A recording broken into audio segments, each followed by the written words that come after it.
In session 1, we talked about competencies and skills, and we talked about what you could do with it. And I gave you guys some challenges to think about how do you start to work with these materials. And there was things I wanted you to do, hopefully within the first 24 hours of learning them. So let's check in on you guys. So what we talked about was your mind is your map. And when you think about your experiences in your life, your mind only knows what you have experienced, whether that's physical experience or read or a conversation. And that is your map to the world, right? Your experiences. But what's important is that we really think about how to consistently expand that mind map and really think about that space outside of your mind, right? And we talked about how uncomfortable that new space is because it's different. You know, it was like that video game. You leveled up and you were really good at one level and you leveled up, and now you're like, ah, it's hard. And as humans, we can contract and go back down to that old level, or we can recognize that all that's happening is fear and a chemical reaction in that new space. And we can start to push through it and see what's possible for us. All right. And we talked about 6 different ways to do that.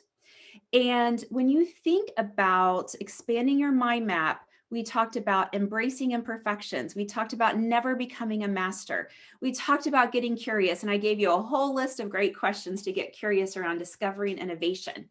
We talked about managing our thoughts because don't forget, your brain believes what you tell it. We talked a lot about what could go right and also what else could be true. So, when you think about this list, for those of you who were on our first session, which one of these, you can give us a number, did you try first? Which one of these have you tried since we met with you on Wednesday? All right, so we've got a lot of 5s, 4, 6s, 4. My gosh, fantastic. So all different ones. 4, 5, fantastic, good. All right, so it looks like 4, 5, and 6 might be the most popular ones. I love that. And don't forget to try some of the others, especially around getting curious. And these workshops are going to build on each other. Some of the stuff we talked about on Wednesday, we're going to try to bring that back in today, and we'll definitely be bringing it back in Wednesday. Oh, and we have 2 number 1s, embracing imperfections. I know that's one I worked on a lot. I'm getting better at it, but it's something I worked on quite a bit over the last couple of years of my life. All right, you also got your self-coaching worksheet that matched the mental work needed to really think about creating those new neural pathways using these new techniques to recognize that fear is only a chemical reaction. So I hope that all of you did that. And then we also asked you to implement this, do something. And if you have an example, throw it in the chat. I'd love to hear examples of how you might have already used this, these 6 steps or these six techniques. And after our workshop for the 2 days after, I was getting emails from people saying that, you know, they had a new leader and what could go right was important to them. I had people talk about they're going to do a postmortem to a big project and they're going to change the way they thought about it so that the team really sees what's possible.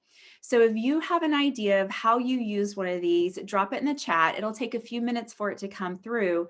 But what I want is you guys to be able to see all the different ideas of how we're starting to use this. And then remember, if you want new information to stick with you, you have to reteach. Tell someone else about this. Oh my gosh, so some of the questions are already coming in. Carrie had a Teams chat with other colleagues that participated in the session to share the takeaways. Oh my gosh, Carrie, that was so smart. I love that you did that. Fantastic.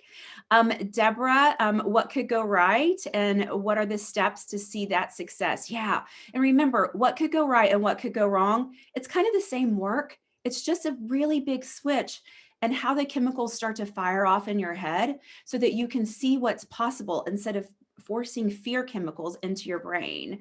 The Ledge team had a meeting after too. Fantastic, Elizabeth. I'm so glad that you bribed everyone for lunch and they're all sitting in a room with you again today. So many great ideas. All right, so I love that you guys are already implementing. And again, that's how we create behavior change. We have to do all the work.